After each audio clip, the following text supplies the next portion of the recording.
안녕하세요. 아름다운 사람들 부천 캠퍼스 피부 강사 전은미입니다. 오늘은 국가시험 필기 대비 공중위생학에 대해서 공부하실 텐데요. 다소 지루하고 어려울 수 있으나 시험에 많은 도움이 되셨으면 좋겠습니다.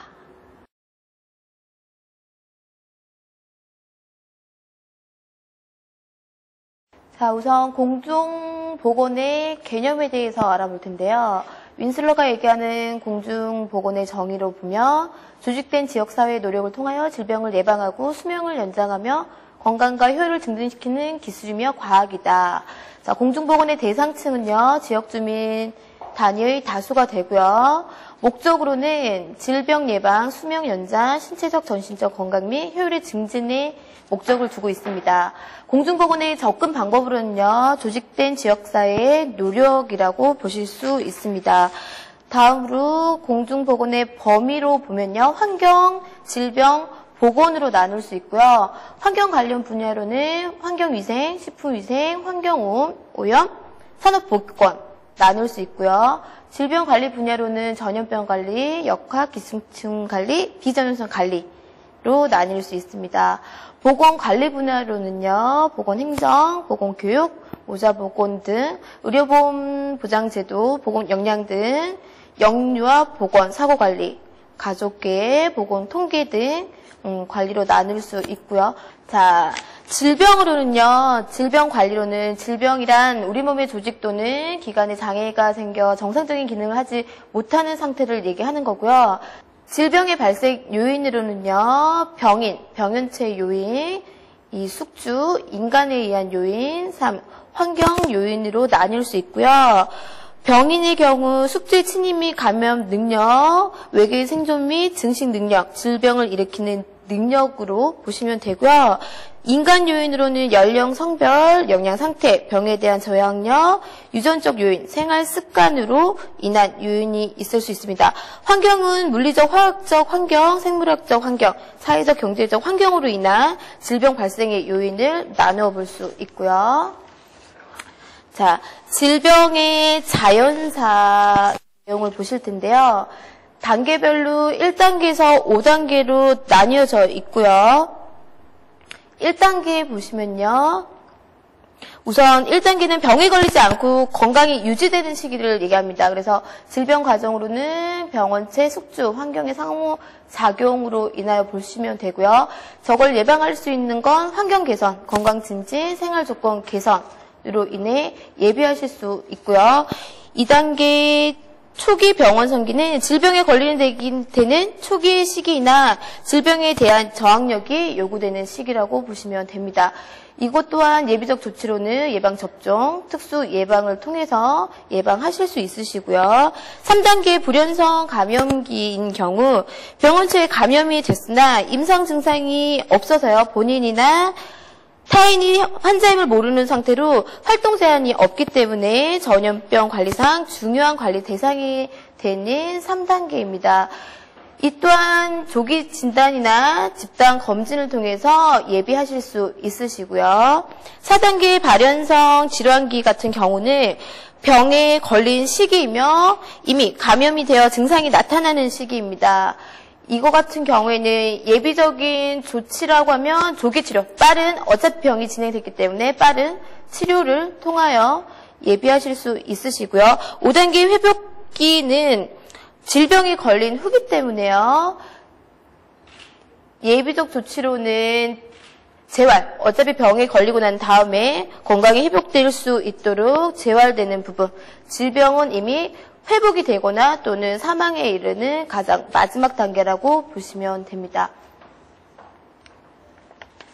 자, 전염병이 발생되는 요인으로는 크게 3개로 나뉘어 볼 수 있는데요. 자, 전염원에서 전염 경로를 통해서 감수성 숙주로 진행됩니다. 전염원은 병원체를 가지고 있어서 감수성 숙주에게 병원체를 전파시킬 수 있는 모든 것을 얘기하고요. 전염 경로로는 전염원으로부터 해서 감수성 숙주에게 병원체가 운반되는 과정을 얘기합니다. 여기에서 감수성 숙주란 침입한 병원체에 대한 대항하여 감염이나 발병을 저지할 수 없는 상태를 얘기하고 감수성이 높은 집단에서는 전염병 유행이 쉽게 일어나게 됩니다. 저런 집단으로는 영유아나 노인층이 될 수 있고요. 자, 전염병이 생성되는 과정에 대해서 잠깐 설명을 드리겠습니다. 자, 병원체에서 병원소로부터 병원체를 탈출하여 병원체의 전파, 병원체의 침입, 숙주의 감염을 통해서 감염되는 전파를 보시는데요. 여기에서 보시면 병원소로부터 병원체를 탈출하는 경로에는 호흡기를 통하거나 소화기를 통하거나 비뇨생소기, 개방병소, 기계적 탈출 등이 있는데요. 보통 보면 사람에 의해서 기침, 재채기를 통한 호흡기 개통을 통한 탈출이 있고요. 소화기 보면 분변이나 구토물을 통해서 이질이나 콜레라, 장티푸스를 일으키는 간염 계통이 있고요. 소변이나 성분비물을 통해서 비뇨생식기 계통으로 인해 탈출하는 경로가 있고요. 피부염이나 농양 등에 의해서 전파되는 경우도 있습니다. 이런 걸 통한 거는 나병이나 이런 종류의 병들을 보시면 되고요. 또 기계적인 탈출, 저희가 흡혈성 곤충이라 하면 모기에 물렸을 때나 아니면 주사기 등을 통해서 병원체가 탈출하여 감염되는 발진, 티푸스나 말라리아 등이 있습니다. 여기서 보시면 생성되는 과정은 시험에서도 자주 유사하게 출제될 수 있는 부분이니까 눈여겨봐 주시고요. 자, 그리고 병원체로는 세균, 바이러스, 리케차, 진균 또는 사상균, 기생균 등이 있고요. 내용에 대해서는 한 번씩 다 읽어보시면 저희가 흔히 쉽게 보실 수 있었던 그런 병들에 대해서 나와 있으니까 한 번씩 훑어서 보시면 도움이 되실 것 같습니다. 자, 이번에는 병원소에 대해서 보시면 표를 보시면요. 병원소도 인간 병원소, 동물 병원소, 토양으로 나뉠 수 있고요. 인간 병원소에도 현성, 불현성, 보균자로 나뉘어 볼 수 있습니다. 자, 현성 감염자 같은 경우에는 저희가 유증상자라고도 할 수 있는데 본인이나 타인이 질병을 있음을 인지할 수 있는 자로 관리가 수월합니다. 내가 병에 걸린 걸 알기 때문에 훨씬 수월하고 임상 증상이 있는 사람이죠. 내가 무슨 병에 있는지 알기 때문에 감염의 우려가 좀 덜한데요. 불현성 감염자 같은 경우에는 무증상자라고도 하며 감염이 되어 있지만 본인이나 사람들은 전혀 알 수 없는 증상이 아주 미약해서 행동에 제한이 없기 때문에 전염병을 전파시킬 수 확률이 굉장히 높은 감염자라고 보시면 됩니다. 보균자 같은 경우에는 본인이 균을 가지고 있는 걸 얘기하기 때문에 여기서도 저희가 회복기 보균자, 잠복기 보균자, 건강 보균자로 나뉠 수 있는데요. 건강 보균자 같은 경우에는 병원체가 침입을 했으나 임상 증상이 전혀 없기 때문에 병원체를 배출하지만 본인은 전혀 느끼지 못하시는 분들을 얘기하는 거고요. 잠복기 보균자, 잠복기 같은 경우에는 전염병이 발병하기 전 잠복 기간 중에 병원체를 배출하는 경우를 얘기합니다. 그리고 여기에는 나와 있지 않지만 만성보균자 같은 경우에는 몸에 오랫동안 병원체를 보유하고 있지만 자신의 병은 증상은 나타나지 않는데 다른 사람한테 옮겨질 수 있는 보균자를 얘기하는데요. 이거 같은 경우에는 장티푸스나 만성 B형 간염 보균자 같은 경우에는 본인은 아무런 증상이 없지만 남한테 옮길 수 있는 보균자라고 보시면 됩니다. 동물을 통해서도 동물이 병원체를 보유하고 있어서 인간에게 전염시키는 전염원들이 많이 있습니다. 이 같은 경우에 쥐부터 쥐, 소, 개, 돼지, 고양이, 말, 양 등 전염시키는 전염병에 대해서는 한 번쯤은 다 암기해 주시고요. 특히나 보시면 친숙한 이름도 있으실 거고요. 생소한 부분도 있는데 시험에 자주 출제되는 범위이니까 한 번쯤은 다 봐주시기 바랍니다. 그리고 토양을 통해서 땅에서도 담자균, 잔농균, 조균 등의 진류균과 파상품의 병원소 역할을 하는 전염 역할이 있습니다. 대표적으로 토양을 통해서는 파상풍이 많이 전염되고 있습니다. 자, 법정 전염병에 대해서 알아보실 텐데요. 1군에서부터 4군까지 나뉘어지고요. 지정병원병까지 보통 한 5균 정도로 보시면 되는데요. 자, 1군, 2군, 3군, 4군 지정전염병이라 하면 1군은 가장 위험한 상태라고 보시면 됩니다. 나뉘어질 때 보시면 되고요. 1군은 전파 속도가 굉장히 빠르기 때문에 국민 건강 증진에 미치는 위해 정도가 굉장히 커서 발병이 되거나 전염이 유행을 하게 되면 방역 대책이 급히 수립이 되어야 되는 부분입니다. 환자가 발생하면 즉시 격리 치료해 주셔야 되고요. 이 같은 경우 콜레라, 패스트, 장투이푸드 등 이 전염병에 대해서는 걸렸다, 내가 만약 그런 증상이 있다라고 하면 즉시 신고도 필요한 부분이라고 보시면 됩니다. 2군 같은 경우에는요, 예방접종을 통해서 충분히 예방될 수 있는 그런 전염병이라고 보시면 됩니다. 이 같은 경우에는 접종 사업, 저희가 국가에서 진행하는 필수 접종 사업에도 대상이 되는 전염병입니다. 이 역시 만약에 발병이 되면 방역 대책을 수립해야 되는 전염병이고요. 보통 보시면 저희가 어렸을 때 다 필수 예방 접종 사항으로 맞으셨던 부분이라고 보시면 됩니다. 여기서 디프테리아나 B형 간염, 일본내염, 수두, 홍역 등은 한번 눈여겨보시고요.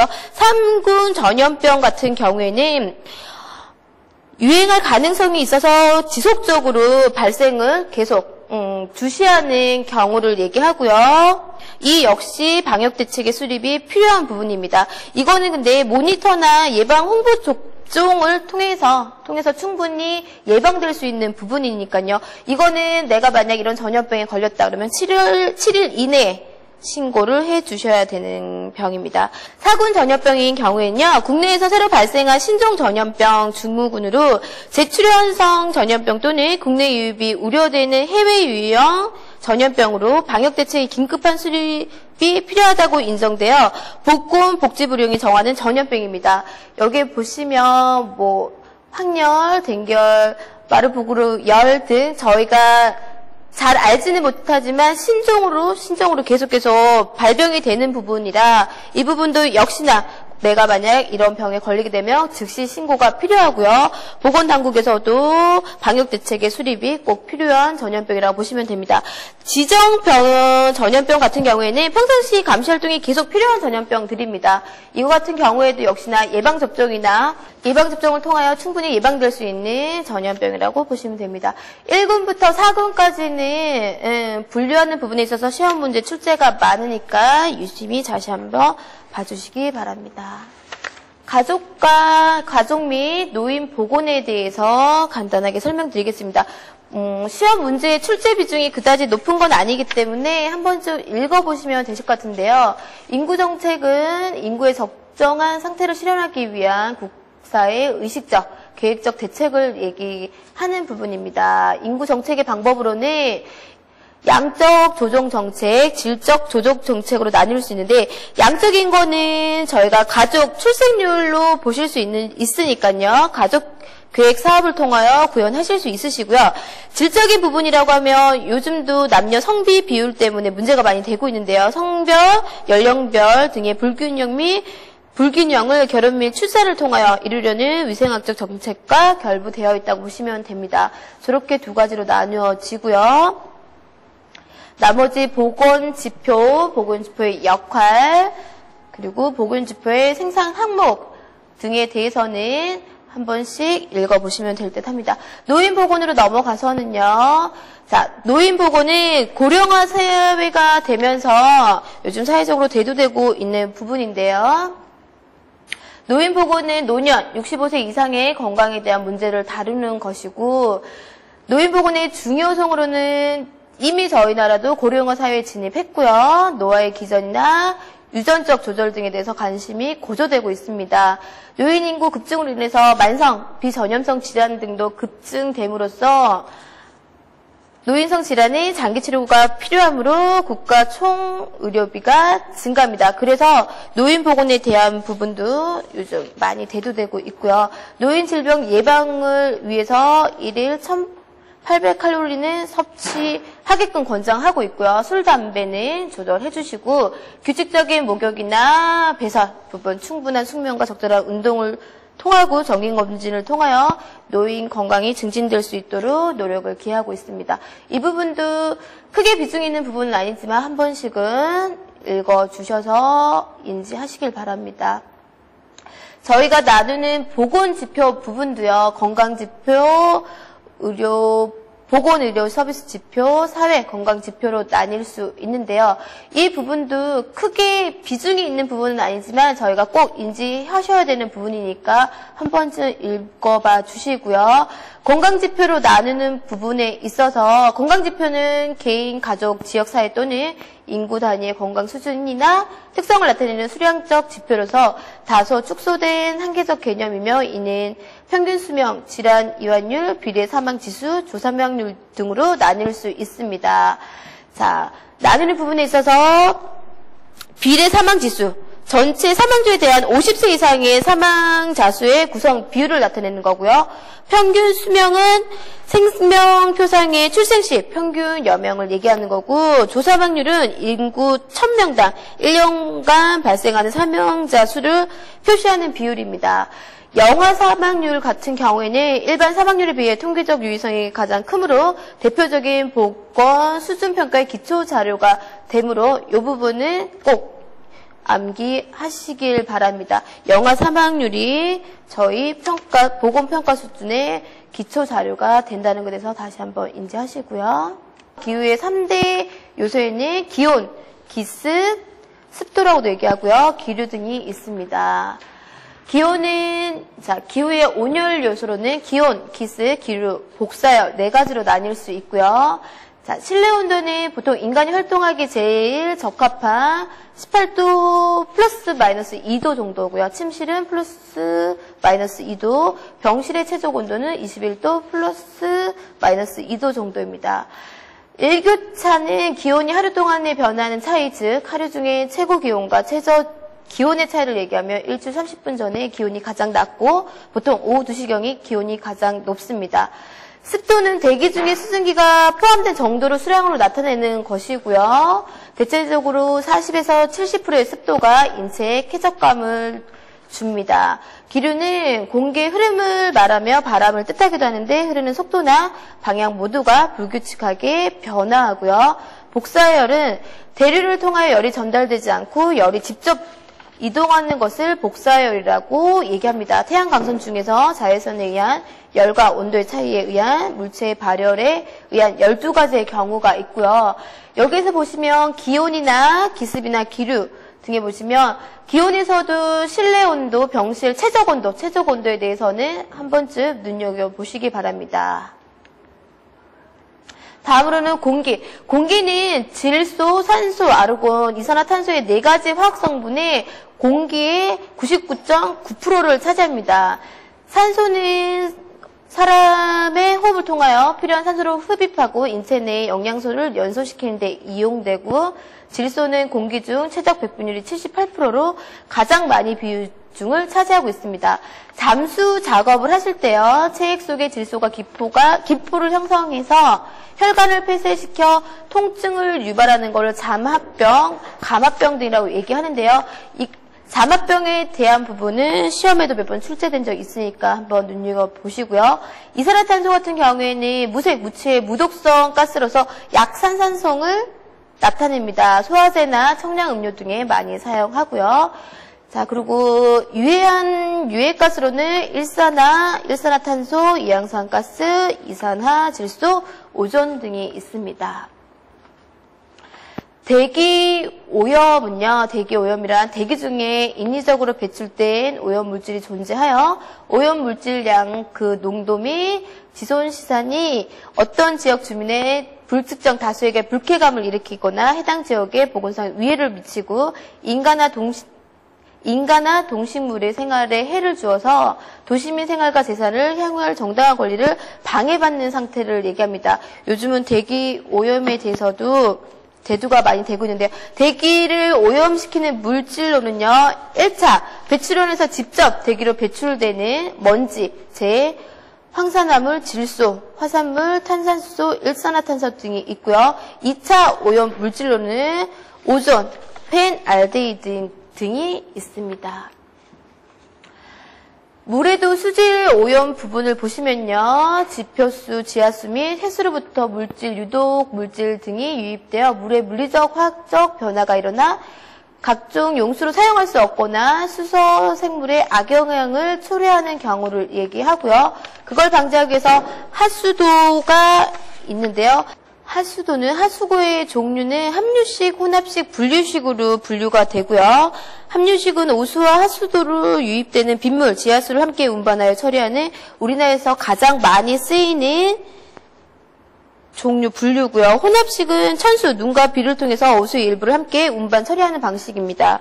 분류식은 오수와 하수도로 유입되는 빗물, 지하수를 각각 구분하여 운반 처리하는 방식으로 하수고의 종류로 세 가지로 나눠봤고요. 하수 처리 과정도 예비 처리, 본 처리, 온이 처리로 나뉘어져 있는데 저기에서도 눈여겨보시기 바랍니다. 온이는 하수에서 분리된 고용의 성분을 얘기하는 것이고요.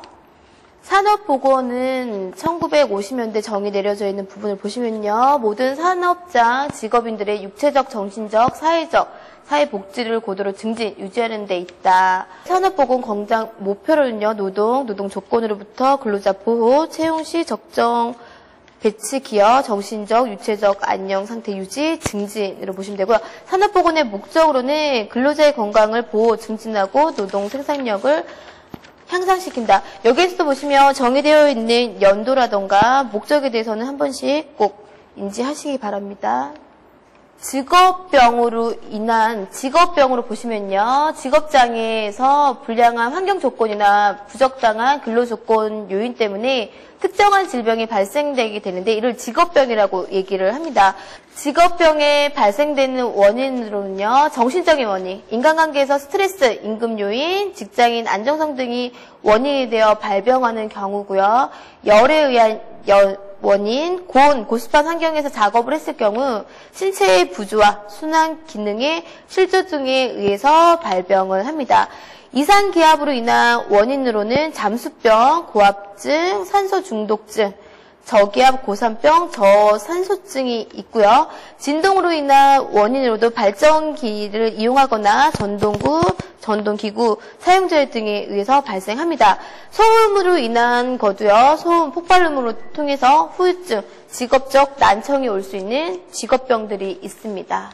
자, 다음으로 식품위생과 영양. 식품위생이란 식품의 생산, 생육, 제조로부터 최종적으로 사람에게 섭취되기까지의 모든 단계에서 식품의 안정성, 건전성 및 악화 방지 확보를 하기 위한 모든 수단을 얘기를 합니다. 식인성 질병은 식품에 의해서 일어나는 건강장애고요. 식중독은 식품 섭취로 인하여 발생하는 급성 장염을 증상하는 건강장애로 나뉘어 보실 수 있으시고요. 식중독은 세균속, 자연독, 화학물질, 곰팡이 독으로 나뉘어 보실 수 있습니다. 이 부분 같은 경우에도 시험에 자주 출제될 수 있는 식중독 균 이름이니까요. 꼭 암기하시기 바랍니다. 자, 제7장 보건행정. 보건행정이란 공적 또는 사적 기관이 사회복지를 위하여 공중보건의 원리와 기법을 응용하는 과정이라고 정의 내립니다. 보건행정의 특징으로는 공공복지와 사회 구성원의 건강을 추구하고 국민의 행복과 복지를 위해 봉사하고 국민의 자발적 참여를 위하여 조장하고 교육합니다. 실질적 도움을 위해 자연, 사회, 과학적인 기술력을 필요로 하고요. 다음 소독과 멸균에 대해서 설명드리겠습니다. 소독은 감염을 일으킬 수 있는 미생물만을 사멸 또는 제거시키는 것을 얘기하고 가장 많이 사용하는 방법 중에 하나입니다. 멸균, 살균 같은 경우는 강한 물질적, 화학적 작용으로 병원체, 비병원체, 아포 등 모든 미생물을 모두 사멸시키거나 제거하는 것을 얘기하고요. 자연소독법, 물리적 소독 방법, 화학적 소독 방법으로 나뉘어지게 되는데요. 열에 의한 멸균법, 빛에 의한 멸균법, 가스, 산, 석탄산류, 알코올, 산화제, 중금속류를 통해서 소독되는 방법들이 나뉘어져 있는데요. 이 부분도 한 번씩 꼭 인지하시길 바랍니다. 자, 소독은 구비 조건. 소독의 효과가 확실해야 되고요. 부식성, 표백성이 없고 용이성이 높으며 안정성이 있어야 합니다. 경제적이고 사용 방법이 간단해야 되고 언제 어디서나 사용할 수 있어야 되고 가축이나 사람한테 해를 주어서는 안 되며 표면과 내부까지 소독이 되어 있어야 합니다. 소독약의 조건으로는요. 용해성이 높고 방치력이 있어야 되며 부식적 및 표백성이 없으며 인숙에 해가 없는 것이어야 된다. 살균 작용과 침투력이 길하고 사용이 간편해야 하며 값이 싸야 된다. 짧은 시간에 효과적이어야 하며 필요한 경우 내부까지도 소독할 수 있어야 된다. 이 부분도 꼭 인지하시길 바랍니다. 자, 제9장 미생물. 미생물이란 육안으로 볼 수 없게 현미경을 통해서만 볼 수 있는 아주 작은 생물로서 크기가 0.1mm 이하의 미세한 생물체를 총칭하는 것이다. 따라서 미생물을 동식물과 엄격하게 구분하는 것은 쉽지가 않다. 미생물에는 세균, 진균, 리케차, 클라미디아, 바이러스, 원생, 동물 등이 포함됩니다. 미생물 최초 발견자로는 1674년 현미경을 이용하여 네덜란드 레벤후크가 발견을 하였고요. 현대 미생물을 발전에 큰 기여를 한 루이스 파스테르는 저온살균법을 발견하여 포도주나 맥주 등에 있는 미생물을 사멸하는 방법에 대해서 연구하였습니다. 미생물의 크기는 곰팡이, 효모, 세균, 리케차, 바이러스 순으로 나열되어 있고요. 미생물 증식 곡선에 대해서도 잠복기, 대수기, 정지기, 사멸기 한 번씩 꼭 숙지하시기 바랍니다. 자, 병원상 미생물의 종류로는 세균도 형태에 따라서 구균, 간균, 나선균으로 나뉘고요. 세균의 배열에 따라서도 쌍규균, 연세규균, 포도산 규균으로 나뉩니다. 이 부분도 꼭 한 번씩 읽어봐 주시고요. 바이러스는 병원체 중 가장 작아서 전자현미경으로만 측정이 가능하고요. 살아있는 세포에서만 생존합니다. 열에는 불안정하고요. 기생충은 진균, 리케차 등으로 나뉘어질 수 있는데요. 강압성이나 운동성이 없는 생물을 진균, 리케차는 세균보다 작고 살아있는 세포 안에서만 기생하는 특징이 있습니다. 보통 절지 등 동물, 진드기, 이 벼룩 등을 통해서 질병 감염되고 발질성, 열성 질환을 일으킵니다. 피부관리실의 위생 및 소독. 실내 위생에서는요, 탈의실 및 샤워실, 시술 공간, 화장실 등은 꼭 위생 및 소독이 필요하고요. 시술 공간에서는 수시로 통풍, 환기하는 환기구가 꼭 필요합니다. 이쪽도 내용 한 번씩 다 읽어봐 주시고요. 기구 및 도구류의 위생 소독. 기구 및 도구류의 위생 소독은 보통 70% 알코올로 소독을 합니다. 모든 기계류라든가 도구류는 70%의 알코올을 기억해 주시고요. 각종 볼, 유리, 플라스틱, 스테인리스, 고무 등의 재질에 따라 소독 방법을 달리 하는데요. 유리나 플라스틱재는 세척 후 자외선 소독기를 이용하는 거 잊지 마시고요. 브러쉬 종류 같은 경우에는 미용수에 브러쉬를 담가 세척하고 헹군 후 자외선 소독기에 보관하시면 되고요. 고압증기 멸균기에 넣어 멸균시키거나 열소독하면 대부분의 브러쉬가 변형되기 쉽기 때문에 자외선 소독기에 꼭 보관하시기 바랍니다. 쪽집게나 핀셋, 여드름 짜는 기계, 콤메도 등은 70% 알코올에 20분 이상 담궈서 세척해 주시고요. 고름과 혈액 등이 묻은 경우에는 미온수에 세제를 풀어서 깨끗이 씻은 후 자비소독 또는 고압증기 멸균 소독기를 사용해 주시기 바랍니다. 전기 제품류 같은 경우에는 먼지가 끼지 않도록 사용해 주시면 되고요. 나머지는 온장고나 자외선 소독기 등을 사용하지 않으실 때는 코드를 꼭 뽑으시고 문을 열어 놓아서 부패되는 걸 방지시켜 주시면 되고요.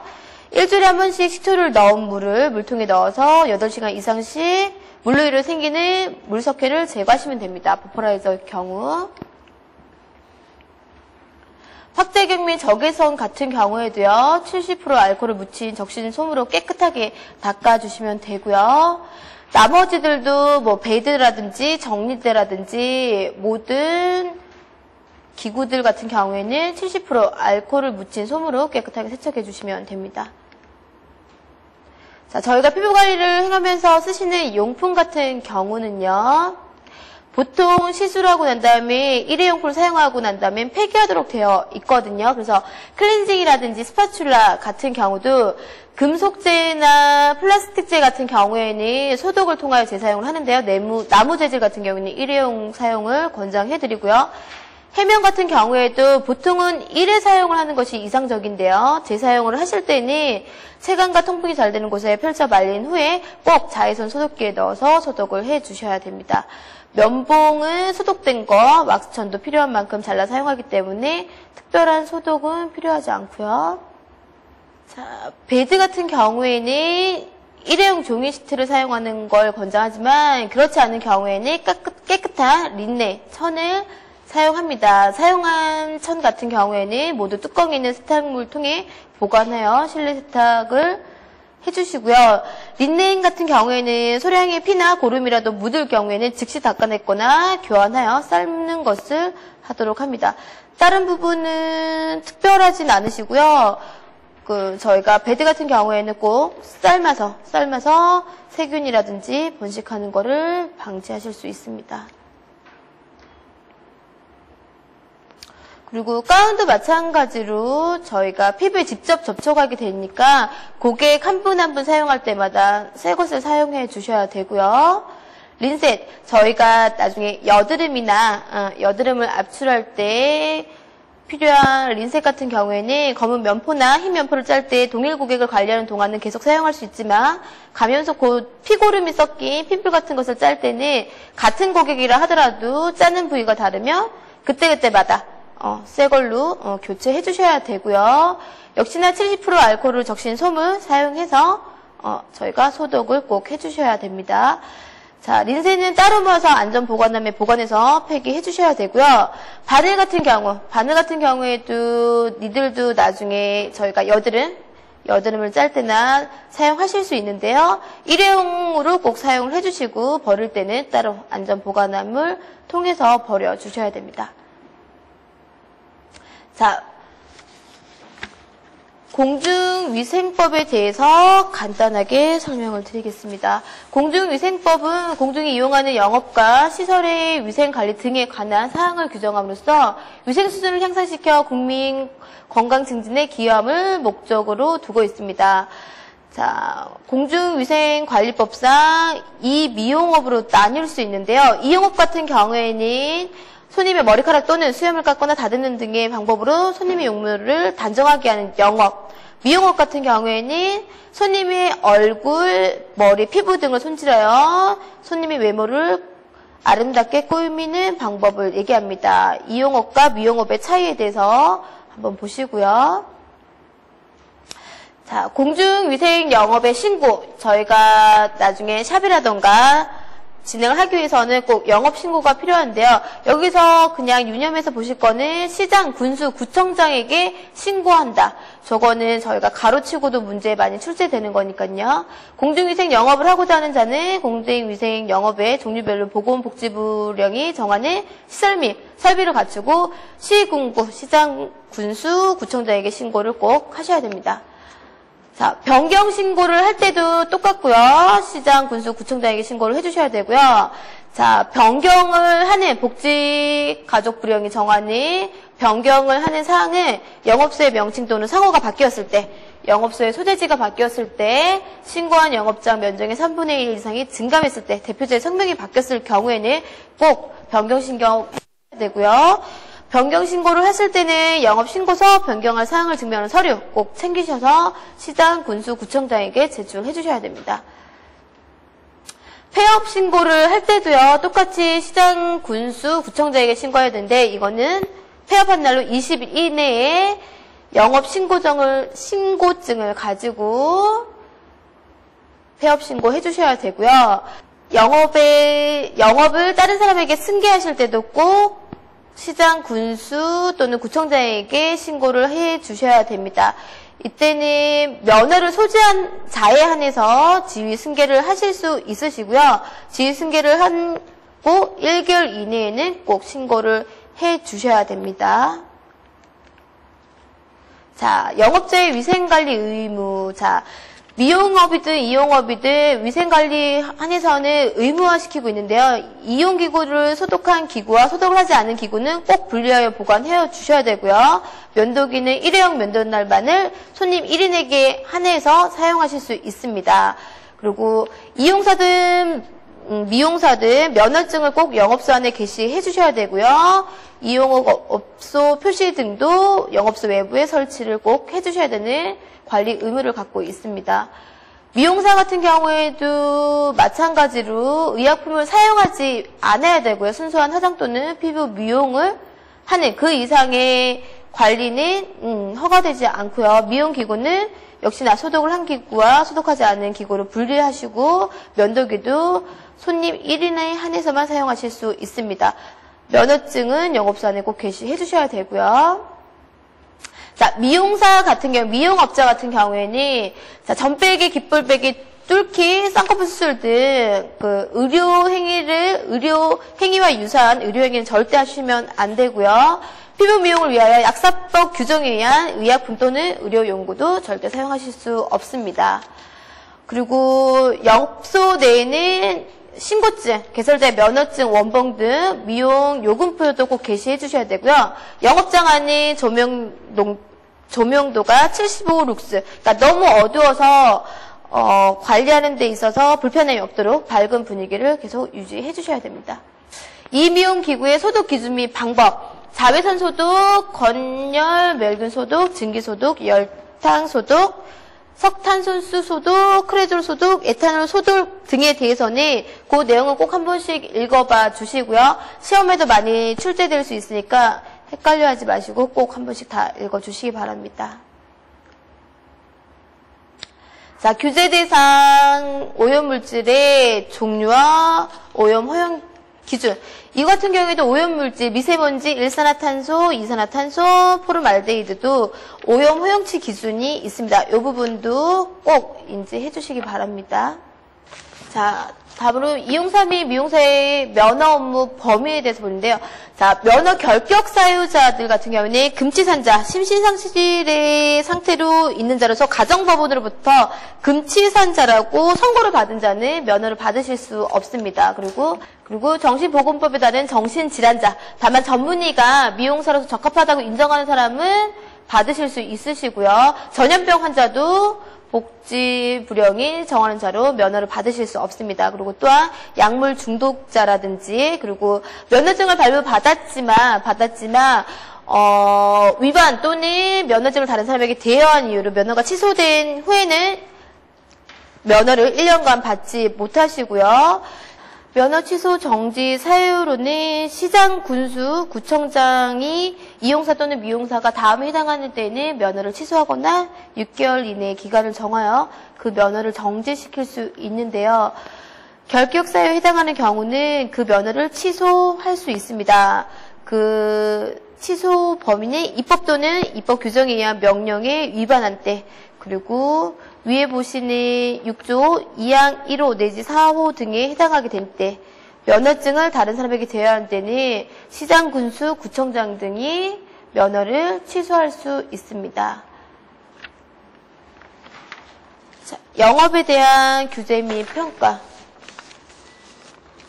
미용업 등도 위생 서비스에 대한 평가를 항상 받는데요. 보시면 위생 서비스 계획의 수립, 시도지사는 공중위생 영업소의 위생관리 수준을 향상시키기 위하여 위생 서비스 평가 계획을 수립하여 시장, 구청장에게 통보하여야 한다. 위생 서비스 평가의 시행, 시장, 군수, 구청장은 역시 평가 계획에 따라 관할 지역별 세부 평가 계획을 수립하여 공중위생 영업소의 위생 서비스 수준을 평가하여야 하고요. 평가의 위임은 평가의 전문성을 높이기 위해 필요하다고 인정하는 경우에는 관련 기관 및 단체를 하여금 위생 서비스를 실시할 수 있도록 하고 있습니다. 위생 서비스 평가는 2년마다 실시를 하고 있고요. 공중위생 영업의 보건위생 관리를 위하여 특히 필요한 경우에는 보건복지부 장관이 정하여 고시하는 바에 의하여 공중위생 영업 종류 또는 위생관리 등급별로 평가 주기를 달리 할 수 있습니다.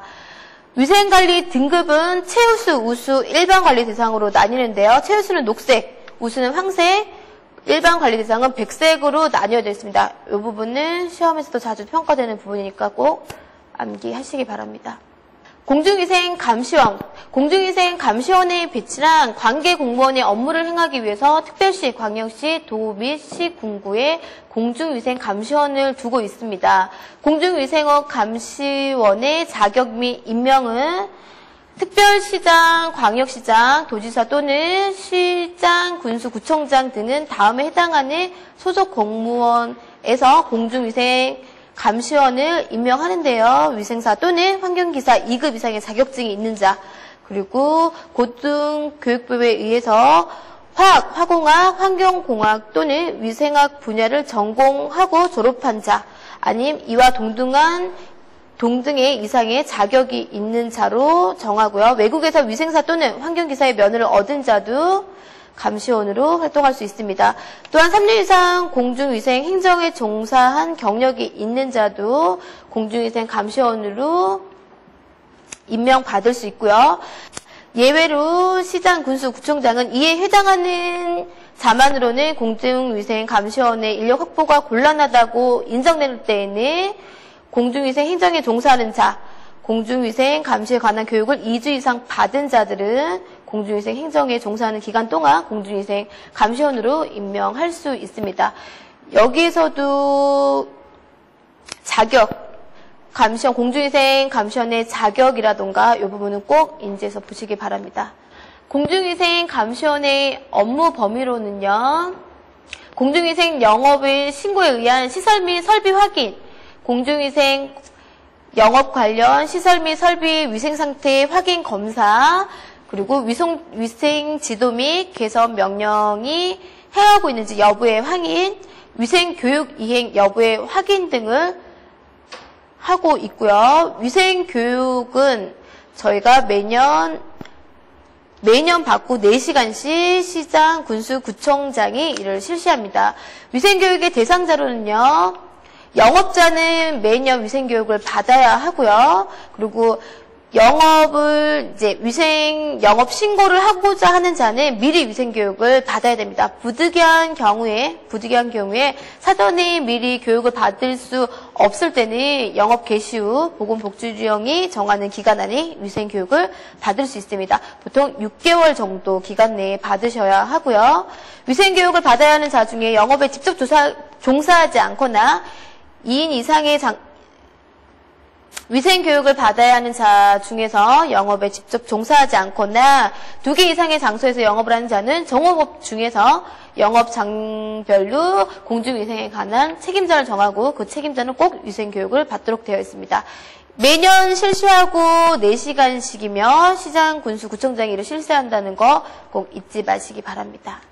마지막으로 벌칙 및 과태료에 대해서 보도록 하겠습니다. 자, 벌칙으로는 1년 이하의 징역 또는 1천만 원 이하의 벌금을 부과받은 경우는 시장, 군수, 구청장에게 영업신고를 하지 않았을 경우, 영업정지령 또는 일부 시설의 사용 중지 명령을 받고도 기간 중에 영업을 하거나 시설을 사용한 자 또는 영업소 폐쇄 명령을 받고도 계속해서 영업을 한 경우에는 1천만 원 이하의 벌금이 매겨지고요. 6개월 이하 징역 또는 500만 이하의 벌금이 부과되는 경우는 영업신고를 하지 않은 자, 그리고 지위를 승계하지 않았을 경우 건전한 영업질서를 위하여 공중위생 영업자가 준수해야 할 사항을 하지 않은 자인 경우 500만 이하의 벌금, 300만 원 이하의 벌금으로는 위생관리 기준 또는 오염 허용 기준을 지키지 아니한 자로서 개선 명령에 따르지 아니한, 그리고 면허가 취소된 후에 계속 업무를 진행했을 때, 면허 정지 기간에 업무를 진행했을 때, 면허를 받지 않고 이용 또는 미용의 업무를 진행했을 때는 300만 원 이하의 벌금에 주어집니다. 벌금은 금액별로 범위에 대해서 자주 나오는 문제이니까 꼭 한 번씩 다시 한번 짚어주시기 바랍니다. 과태료는 300만 원 이하의 과태료를 받는 경우는요, 폐업 신고하지 않았을 때, 보고를 하지 않았거나 관계 공무원의 출입, 검사, 기차 조치를 거부, 방해 또는 기피했을 때, 개선 명령을 위반했을 때, 시군구에 이용업 신고를 하지 않고 이용소 표시 등을 설치한 자, 시군구에 미용업 신고를 하지 않고 이용소 표시 등을 설치한 자 같은 경우에는 300만 원 이하의 과태료를 물고요. 200만 원 이하의 과태료를 부과받는 경우에는 이용업소의 위생 관리 의무를 지키지 아니하고 미용업소의 위생관리 의무를 지키지 아니했으며 영업소 위에 다른 장소에서 이용 또는 미용업을 행했을 때 위생교육을 받지 아니했을 때 200만 원 이하의 과태료를 부과받습니다. 과태료의 부과 징수 절차 보시면요. 과태료는 대통령이 정하는 바에 의하여 시장, 군수, 구청장이 부과 징수합니다. 과태료 처분에 불복이 있을 경우에는 처분의 고지를 받은 날로 30일 이내에 처분권자에게 이의를 제기하실 수 있습니다. 과태료 처분을 받은 자가 제2항의 규정에 의하여 이의를 제기했을 때는 처분권자는 지체 없이 관할 법원에 그 사실을 통보하여야 하고 비송사건 절차법에 의해 과태료의 재판을 합니다. 기간 내에 이의를 제기하지 않고 과태료를 납부하지 않았을 때는 지방세 체납 처분에 의하여 이를 징수할 수 있습니다. 이것으로 국가시험 필기 대비 공중위생학 강의를 마치겠습니다. 수고하셨습니다.